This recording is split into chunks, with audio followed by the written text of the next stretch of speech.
Welcome to Native Calgarian and Mossy for listening.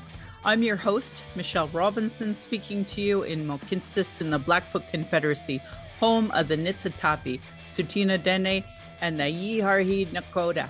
I talk about history, current news, unheard news, book clubs, with special guests to give local or national issues a voice through an urban Satu Dene lens. My life's work will be to honor the voices of my ancestors and next generation with humor, love, and truth. Reconciliation is work, not performance. May we honor all Indigenous voices with that courage. Today is January 9th, 2025. Welcome to Native Calgarian. If you enjoy hearing Indigenous content by this Satu Dene woman, my Patreon account is Native Calgarian, where you can pledge some support. Thank you, previous donors, for showing your support. For those who cannot afford to give, I'd love to hear from you at nativeyyc@gmail.com. Send in your comments or your questions. Giving a review helps, whatever medium you're listening from. I also have a YouTube channel that you can go and subscribe. Go to nativecalgarian.com for the latest podcasts and pin posts on social media. I also have a book club. And to remember, always share what you learn to your network, because I think that's our biggest struggle right now we're having with reconciliation, is that your uncle doesn't know, your auntie doesn't know, maybe other people don't know, who knows? So, oki, nagana go, meko cheche stokomaki, nara dago degots nagotine siku saradi. My name is Red Thunder Woman. My married English name is Michelle Robinson, and I use they, them pronouns. My Dene lineage roots me in the land of the Great Bear Lake tribe in Treaty 11 in Delaney. I am a native to Turtle Island, and my Dene Nation is uninvited to this area of Clincho Tine Indahe in Satu Dene, meaning Many Big Dog Town, named after the Calgary Stampede. I was born in Calgary, or in Blackfoot, Mokinstis, as Michelle Elliott, an English name which has afforded me privilege in an English colonial world. Acknowledging proximity to whiteness is important because the darker the skin, the more racism a person experiences in colonial spaces. My late great-grandfather is Milo B. Wolfe from Delaney. His daughter, Alice, is my now late granny. My mother and I are Northern Slavey Dene or Satu Dene, but my Indian Act Imposed status card by the Canadian government says Yellowknives Dene. Through my father, I am a daughter of the Mayflower and a daughter of the American Revolution. Having a Canadian Indian Act Imposed status card is a colonial construct by Canadian policies meant to divide Indigenous peoples' inherent rights. Indigenous Two-Spirit, or the Indigenous 2S LGBTQ community, and Indigenous women are at the bottom of the Canadian socio-economic ladder because of colonial trauma, imposed poverty, racism, gendered violence, and land theft.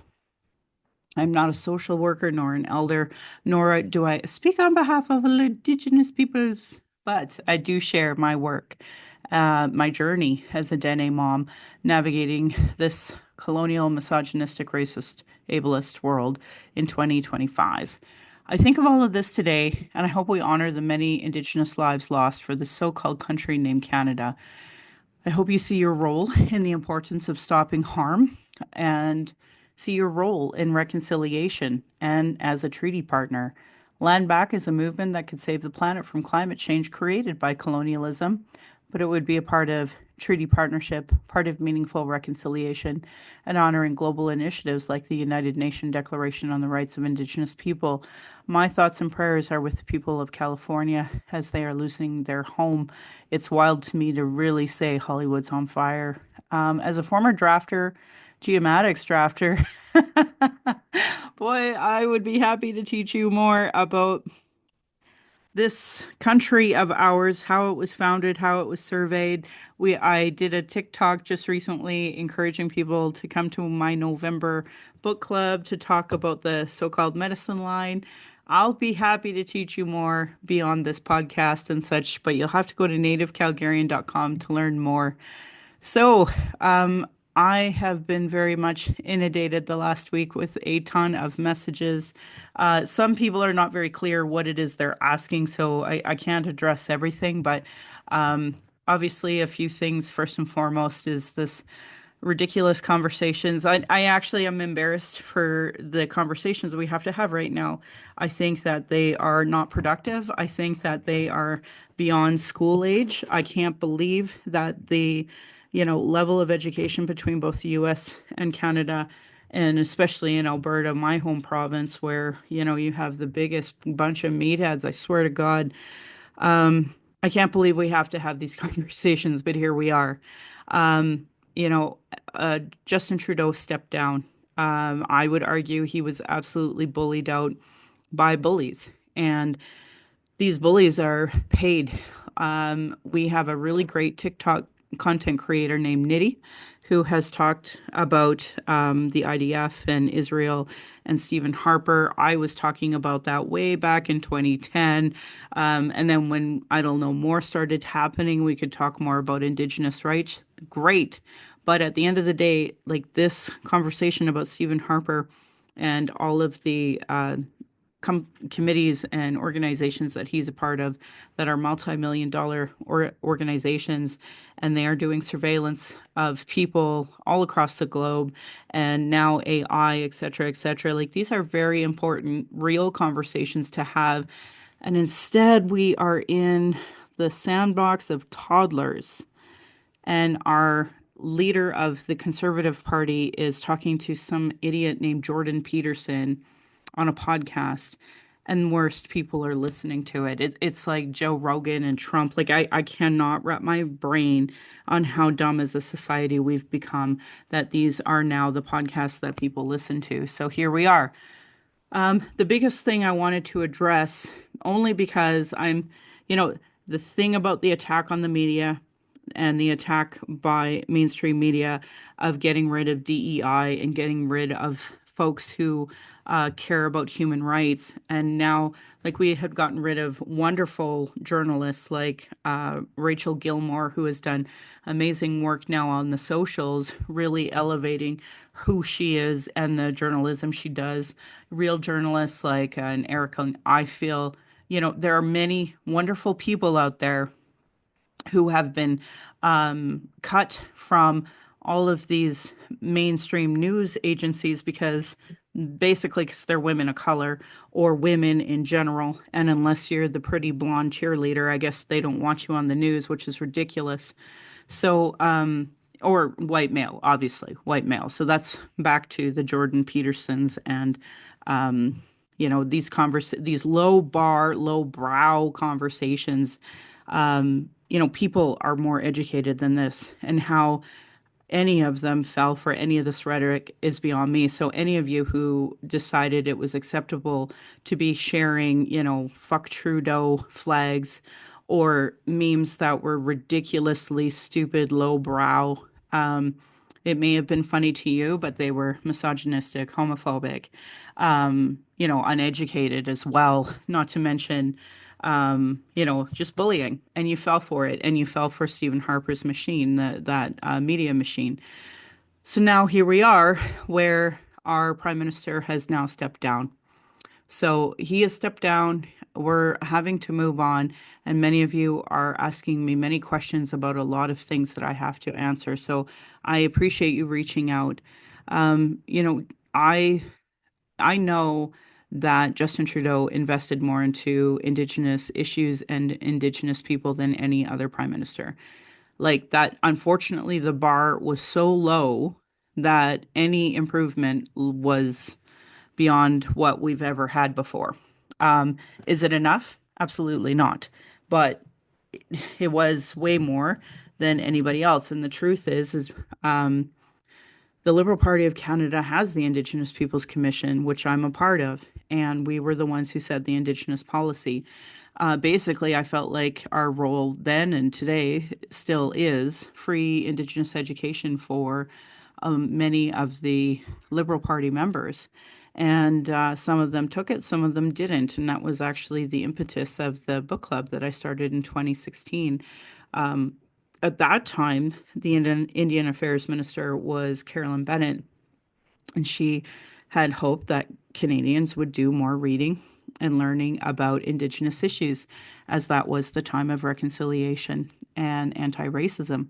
But yeah, most Canadians didn't. The Liberals certainly didn't. They actually purposely scheduled their meetings locally on the same time as my book club. So just to give you an idea of their commitment to, reconciliation.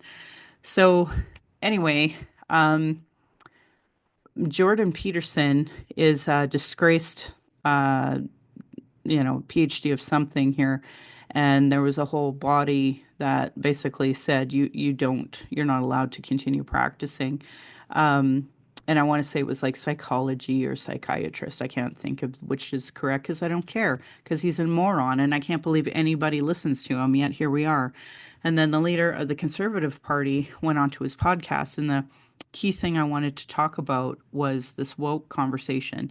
And I was talking about how white the mainstream media is because they've been purposely getting rid of any women of color, women in general, et cetera, et cetera. So I've heard people who are not like people of color, like white people, discussing at length, at verbatim, this conversation about wokeness and I can't believe they have the audacity, first and foremost. I mean, I can. That's pretty much Canadian white supremacy on display as usual. But that bigger picture, that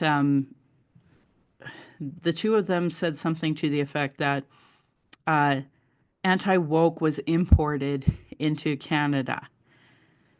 Whew.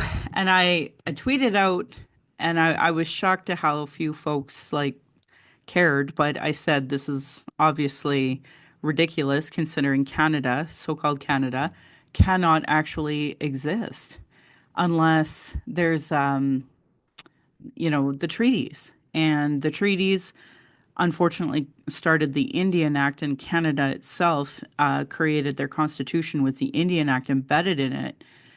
So the truth is that Canada's founded on racism and white supremacy, and the fact that the average Canadian doesn't know it, let alone so-called educated people like Mr. Peterson. And actually, I'm not even going to feel bad that I didn't call him doctor. Normally, I'd feel bad about, not saying doctor, but not in his case because he's a piece of crap. And Pierre Poilievre, he's literally spent his entire adult life in politics as Harper's little babykins, and absolutely like the audacity of him talking about Jagmeet Singh's pension, being a pension baby or something. That's like literally that's all you've ever done is just fucking milked the taxpayer. And every single Canadian who has ever supported Pierre Poilievre and doesn't understand the gravity of that, like do some research. Like, this is Stephen Harper's little lapdog. I can't believe that none of you see this. I can't believe that none of you see how he has never worked a job in his life. And same with Stephen Harper, for that matter. It wasn't until he became prime minister that he did do some work. Like, he's just a piece of crap. And if it wasn't for Preston Manning and Ernest Manning, Stephen Harper would have never become prime minister. It's ridiculous, like the ignorance that there is. And I was talking about Nitty, and I was talking about Israel, and I was talking about the IDF. And way back in 2010, we had done a book club on Marcy McDonald's book about Christianity and Zionism and how it's infiltrated our politics in the most dirty, disgusting way. So if you're 15 years behind on this conversation, start there, please. Follow Nitty on all of the socials because I know she doesn't want to be covering this, but because mainstream media is like, oh my God, Pierre Poilievre, how can we lick your boots? And oh my God, we just love Trump. We're never going to get anywhere in this goddamn country. So anyway, really important to say this. The term woke was actually done and created by the Black community in the States. It is a really important term. When people demean it, they're actually practicing anti-Blackness as usual. But these are people who don't want to, care about human rights for anybody but themselves. And so these are not people that anyone should be engaging with. Like, that's the thing I don't understand is why would you even engage with people who don't care about your basic human rights? And here's the other thing, like I can't wrap my head around this. Like, my great grandparents fought wars for people's freedoms. So anyone who like misused this terminology, like it was a disgrace back during the pandemic times, let alone today, I will never understand how Canadians got so duped by Pierre Poilievre and the mainstream media believing the things they believe, but here we are. So when you hear anti-wokeness conversation or the term woke being said in a derogatory way, just know that these are people that would use the N-word tomorrow if they could and get away with it. And they likely do in their circles, and they likely do get away with it anyway. How many times I have called out like blatant racism, but there's no mechanisms, there's no policies to adequately address these things, right? So all you can do is social media shame because that's all we have. So I implore people to consider why it is you are trying to aid and abet anti-human rights, why you are trying to aid and abet this terminology that is rooted in anti-blackness. Like, quit doing this. I can't even believe it. One of the sickest things I see on TikTok today, and you can see at any moment, it's just the sickest thing, is that you have people who are, 2S LGBTQ plus in the lives trying to defend their humanity to, probably unhinged closeted folks who really are just gross and dirty and want to have these conversations so that they can basically say their sexual fantasies and get away with it to somebody else. And in some cases, even see their reaction. It's disgusting. This is why we have organizations like, the Center of Sexuality and how many national organizations, both in the US and Canada, to give sex education, meaningful sex education. So you're not inundated with like psycho creepers like you're seeing on these TikTok lives, but also like just disgusting human beings who just don't want to understand basic human rights, who think it's fun to troll and likely paid by, if not Russia, the IDF. So like these are people, these are warmongers. The reason why they want war and they want us fighting is so that they will make money when they sell the exact same rifle, the exact same bomb, the exact same grenade to both sides. So, like, literally and truly, if you are a citizen of this planet and you can't see this, I don't know how to put these dots closer together for you. Like, seriously, get off the internet. Like, at this point, almost the best thing Anonymous could do is just cut off the internet for everybody because they are just not smart enough to discertain misinformation, unfortunately. Anyway, enough about that. Don't use the term woke unless you mean it in a respectful way. And the U of A, they chose to not use the term DEI, and it's deplorable. I can't believe we're here where we're letting anti-human rights win over and over. And my daughter is about to go into post-secondary, and what is this telling me? Post-secondary is not a safe space at all for students coming up in the next upcoming years, and that's terrible. I can't believe we're here. I also wanted to address the fact that Mark Zuckerberg and Meta, so that's the umbrella of Facebook, Instagram, and Threads, they have chosen that they are not going to have their folks who mitigate their information and fact check. And again, now you're going to have morons not knowing how to disseminate misinformation from actual facts. And I mean, this is how the Freedom Convoy came to be, and how you have so many folks who are anti-vaccine. Um, you know, this is where we're at, folks. This is where we're at. But I will say this, it's a real shame progressives in Alberta, progressives across Canada still are not taking, anti-racism training and DEI training, and it's showing. And I'm going to give an example. I am not for Mark Zuckerberg. He has been a misinformation shill, foreign interference, misogynistic. The whole reason why Facebook was created was so that he and his stupid college buddies who couldn't get laid to save their fucking life would rate women as if their opinion fucking mattered.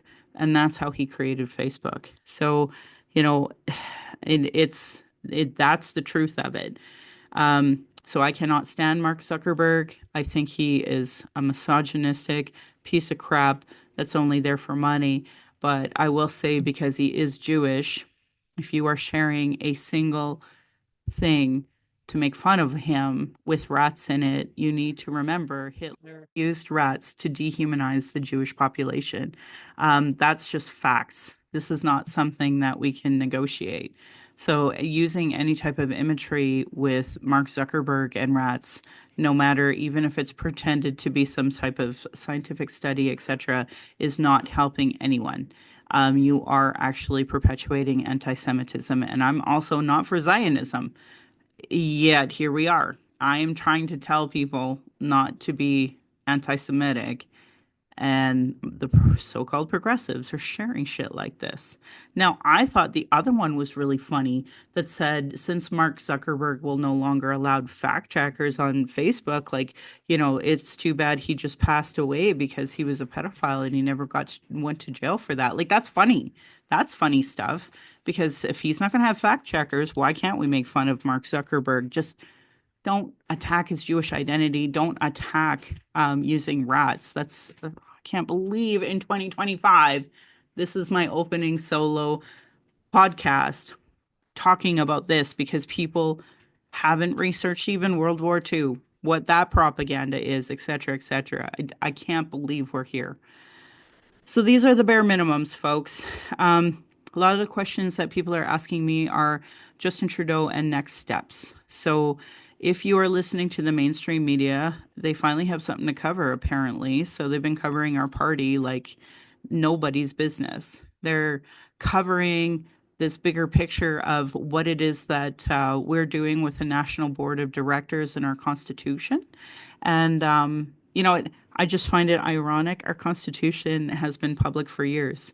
It was Justin Trudeau that changed our Constitution because we had all of these constitutions with all these amendments and all of these different pieces to it. And we had to, like, amalgamate that finally and redo our constitution. And at the time it was a little bit in news, but Canadians weren't paying attention because they don't actually know a lot about Canadian politics, unfortunately. So some of the next steps, obviously, and this is the innocence of Justin Trudeau. He truly believed Canadians would see through this rhetoric. He truly believed that the information that's coming out about foreign interference, one, would be properly covered, and two, would be, understood by Canadians. And the average Canadian I've ever spoken to have no concept about the foreign interference other than a reason to hate brown people, which is not what the mainstream media is really putting out there anyway. So I'm not on the right wing true social part of hate propaganda. So I don't know what it is exactly they're saying, but I do know that Pierre Polvier won't get a security clearance, and people seem to be okay with that, which I just don't believe for a second, like, why the mainstream media wasn't focusing on that more. Um, so if you're not following the parties, start following all the parties first and foremost. If you are a liberal, check to see if your membership is up to date. If it isn't, you can't vote in the leadership race that we're having.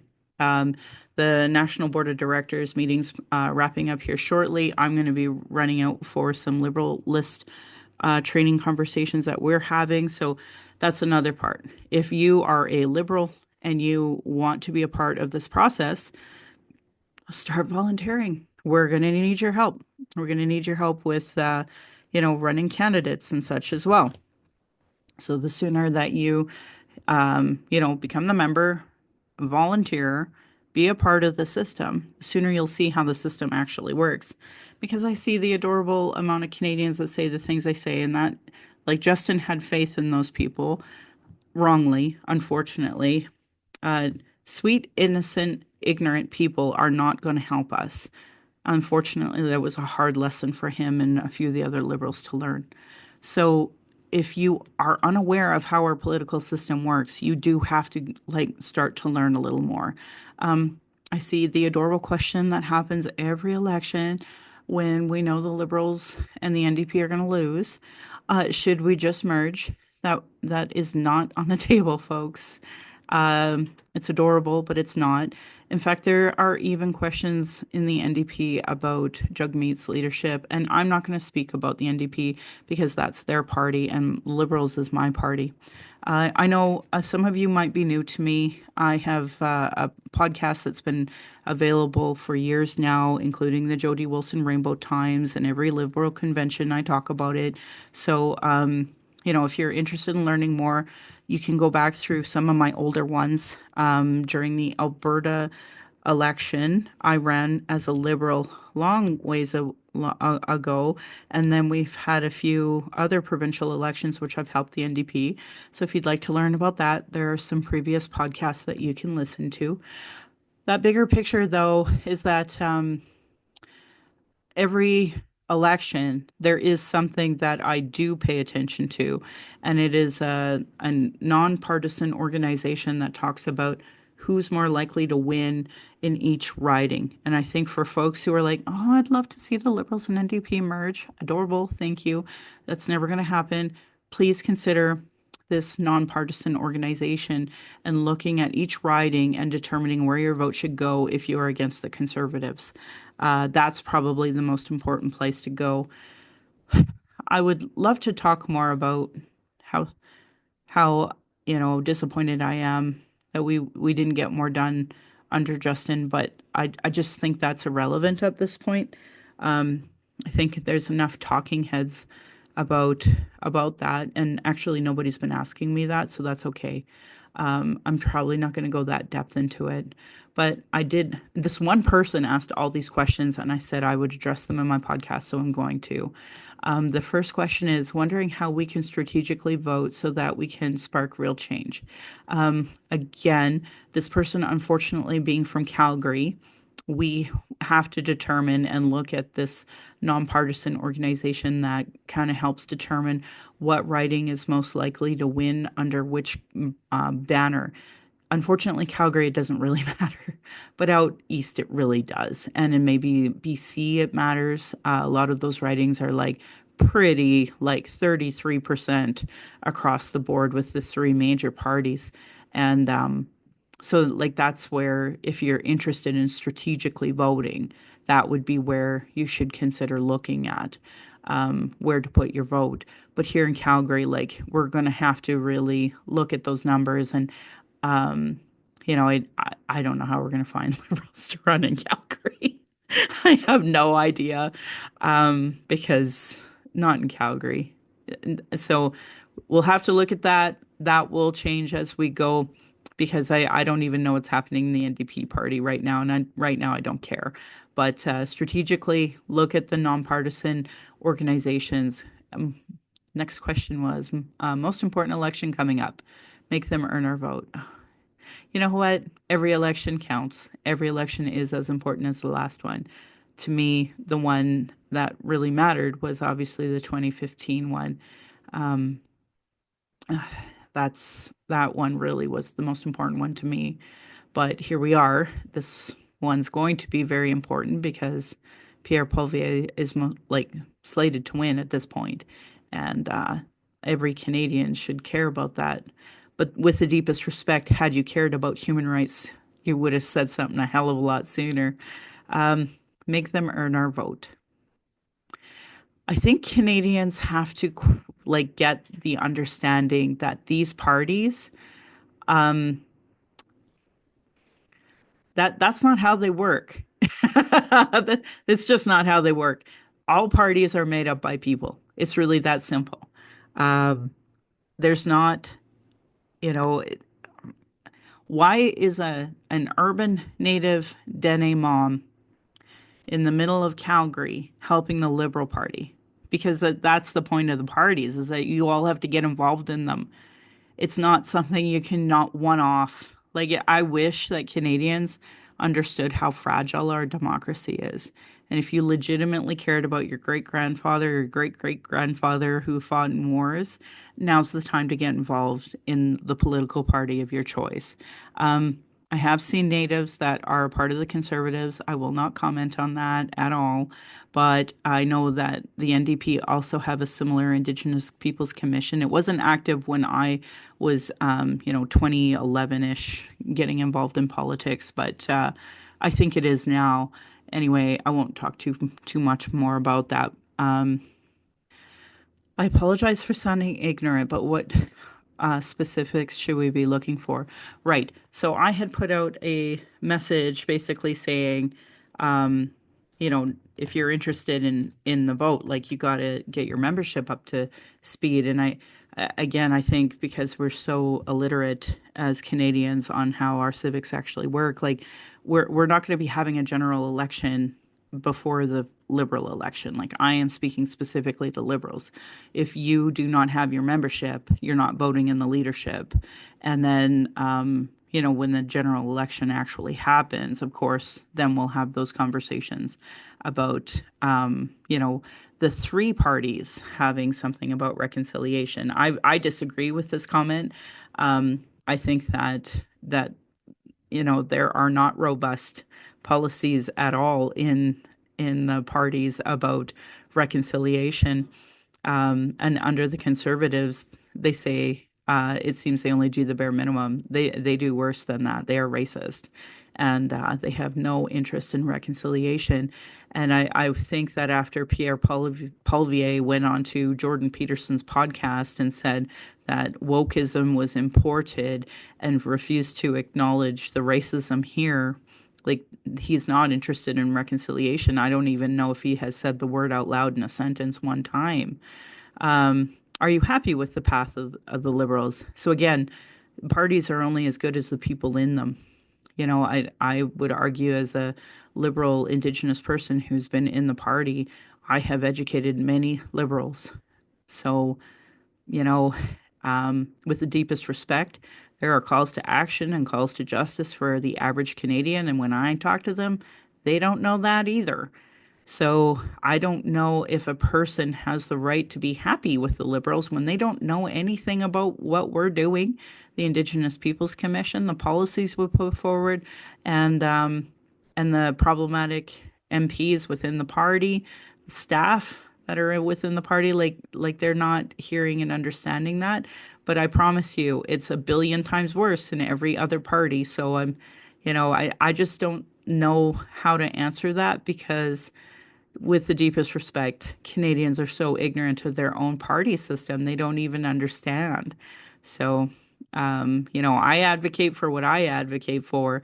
I had thought naively, maybe it's the ADHD and autism, that when people understood, that they would advocate it within their own circles, their own business, their own churches, their own sports clubs. But they're not. They're not doing that advocacy. They're not doing that education within their friends and family about reconciliation.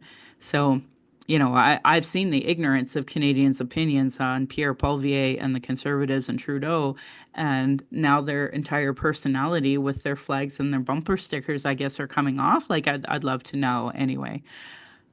I've reached out to the NDP to see what they will do to earn our votes, but I'd like to vote in a way that improves major things.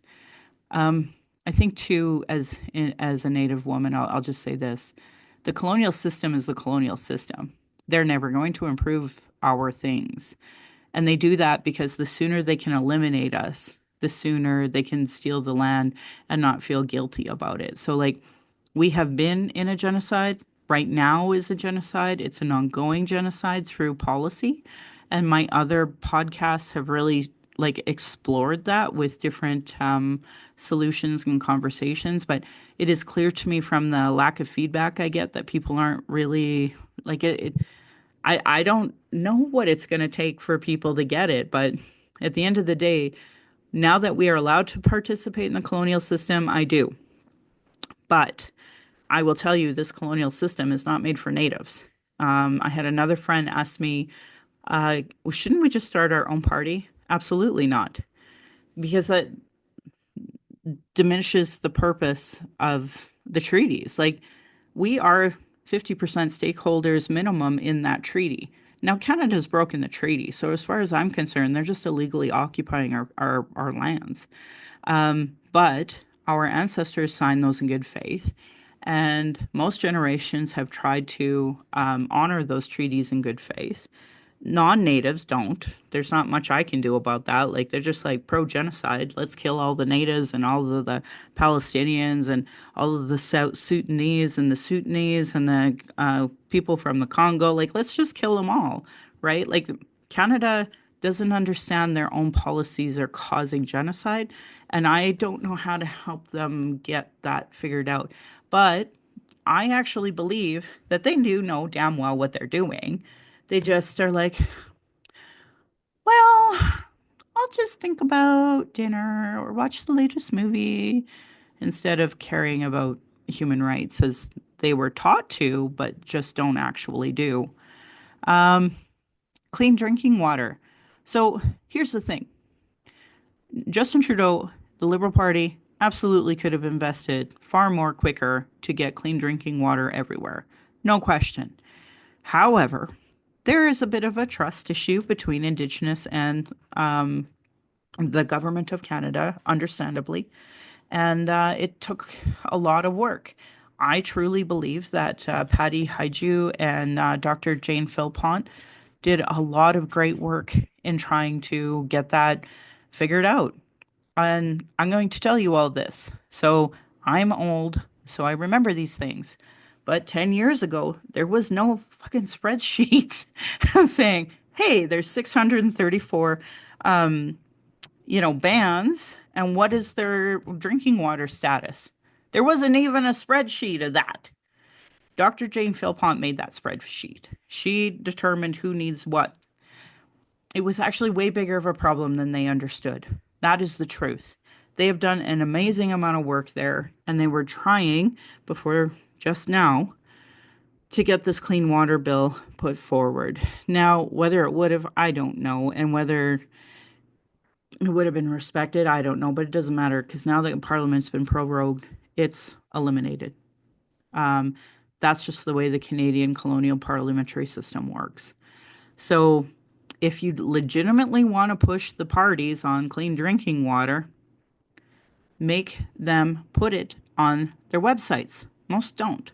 And I've never heard any commitment from Pierre Poilievre on any of this. So any of you who think he's going to make our life better are living in a, I don't know, la la world. Anyway, police violence.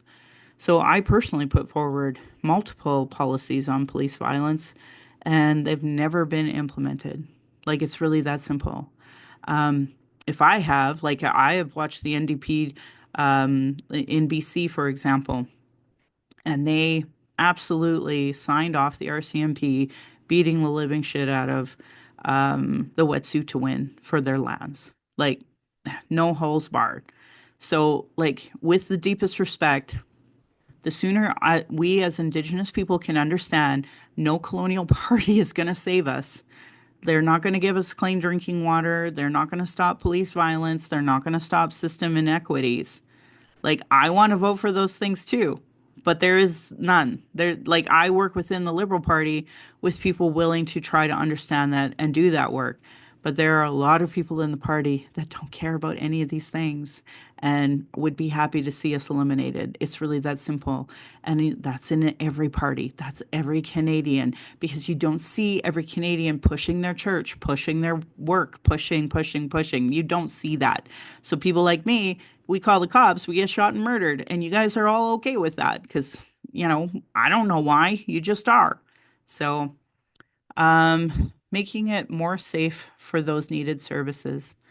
My friends, I've been advocating, if you listen to my previous podcasts, for harm reduction, for suicide services, for culturally appropriate services, and it just goes in one ear and out the other. And I don't see a goddamn Canadian fighting for these things. Like, I don't see that at all. So, with the deepest respect, man, like, you guys got to figure out, like, what is actually true. I run a book club for a reason. Like we read Manuel's books a long time ago, Pam Palmater's books a long time ago. Glenn, he's a Yellowknife Dene, he's a socialist. Like and a prophet. The last time I checked, you a Vic, but I don't know. I haven't seen him in a while. So anyway, like read books by Indigenous people. Like I'm telling you, Canada and its illegal occupation, they are not fighting for us. They're people who vote. They are not fighting for us at all. So, you can't assume your vote to any party. If it said on the Liberal Party's website, we will fight for clean drinking water and system inequalities, like that probably means nothing to you anymore because you happily got rid of Trudeau already. Like that's done. So like it just doesn't matter. Elizabeth May has no power. Um, Jagmeet Singh, again, NDPer, got rid of any pro-Palestinian folks, happily let John Horgan beat the shit out of the wetsuit to win. Like, with the deepest respect, folks, like, you got to figure this out. Like, you got to see the massive, massive system inequity is in every disgusting piece of Canada right now. Um, if there are major issues that I'm unaware of, I'd like to fight for those too. Again, folks, as natives, we are not welcome at these tables, I promise you. The Indigenous Peoples Commission was supposed to be better. But I can show you examples in the NDP as well as the Liberal Party where, like, look at Jody Wilson-Raybould. That was national news, folks. I think it's really important that people understand if you want to get into colonial politics, which I welcome everybody to do, and I would help you in any capacity I could. Like, it is important. Or do you even have a membership? you know. And if you have a membership, a provincial membership with the NDP, sorry, you are disqualified from getting a membership with the federal Liberals because the provincial NDPs are always connected to the federal NDPs, and you cannot have a membership in both parties. Like, and this is like democracy 101. So, I don't think there are dumb questions, and I've like when the term patience, especially, like that's kind of a indigenous value for most part, and especially when it comes from other indigenous, it is my duty to educate in the best way I think I can. But any teacher will tell you uh, a student has to hear it, seven different times. So unless you've listened to my podcast and talked about these issues multiple times, I don't know if what I have to say will resonate, but that's okay. That's why I always recommend these other books because maybe Pam Palmater can explain it in a way that you'll understand, or a Kim Tallbear. She's a really great advocate for a lot of these issues as well. Jesse Winte, he has a wonderful book on this that Unreconciled, I can't go on enough about. City of Dirty Water, that's a great book about Manitoba as well. So I just really encourage people to learn more and listen to other podcasts because there's some great podcasts out there aside from mine. I'm glad you listened to mine. Thank you for those who do. But I just multiple voices will help teach this, and all of our native collective, like I'm not for pan indigenizing, but I am for us understanding the system. And in fact, I've always told regular Canadians, while they get to be really ignorant about their own colonial system, I have to know the municipal, the provincial, the federal. I have to know the 364 different nations there are, the Indian Act, the traditional ways that we used to govern. So, like, there's a lot that I think that a lot of folks don't know about. Our book club on Monday is actually going to be the latest report from Kimberly Murray. She's the special rapporteur on missing children and unmarked graves. And, from what I've read so far, like she just makes such a great point about how Canada dehumans First Nations, and as a result has created what's, called people who are ungrievable because we can't grieve. We're not allowed to. because they've dehumanized us so much that they don't care when our children go missing. They don't care that we have unmarked graves, and they don't give us proper burial. So these are important concepts, I think, for First Nations to understand. I don't know if we'll ever get non-natives to understand these things. They just really are okay with the status quo, but the sooner we can educate our own, the better. Um, so you can come join me on my TikTok and such. I've been really plugging the Arc of the Medicine Line by Tony Rees. He is a non-Indigenous author. However, he really talks about when they were first. So I have a geomatics background, and the way Western Canada was surveyed when it was just, the Northwest Territories. But specifically, Manitoba, Saskatchewan, Alberta, that line, really important information for folks to know, and especially with the ridiculous conversation that Trump is causing mainstream media to even like consider for a second. I'm so angry at our mainstream media for covering that. It is so disrespectful. It is so disrespectful to our prime minister, to our constitutional monarchy system, King Charles. Like we're supposed to be the Five Eyes. How on earth, between NORAD, NATO, and the Five Eyes, is this a productive conversation? I have no idea. Regardless, it is what it is. Um, Canadians have to step up and do a lot more. I'm really concerned that we're going to end up in civil war. The Reconciliation Action Group right now, I have a high school friend and his ex-partner and their kids are trying to get housing. We put out some great information about how to donate to that if you're interested. Um, it's, please share those posts.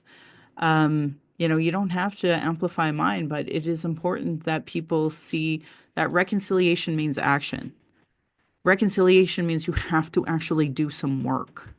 Just like our politics, you have to do work, not just share silly memes on the internet, right? You have to do the work. If you don't, if you don't, then we'll lose our democracy, and I feel like we're right there. Um, anyway, I'm going to wrap this up. Masi Cho to my ancestors, to my granny and my mom of what strength looks like through your example. I want to thank my dad for teaching me to be strong and blunt, my stepmom for showing me her proud Austrian culture and teaching me to be a proud Calgarian. I want to say thank you to my husband, Darcy, for producing and editing this show. He's also been my childhood friend, father of our child, and support down my journey of the Red Road, witnessing decades of racism and sexism. And to our child, we are blessed to learn from you daily and honored you chose us. You give me daily accountability to be a better and stronger person. I hope my daughter and my family will be proud in the future of us discussing these present day issues.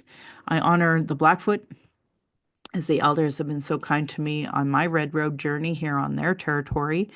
Elder Red Crane taught me how to pronounce my name, and Leonard Kenny taught me how to pronounce my name in Satu Dene. My humblest apologies to all elders and language keepers as I try to learn proper pronunciation. My Patreon account is Native Calgarian, where you can pledge and support.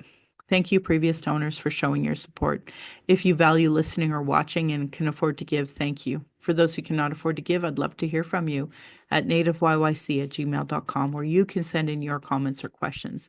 I have a YouTube channel that you can go and subscribe. You can go to nativecalgarian.com for the latest podcasts and pin posts on social media. The last thing I'd like to say is the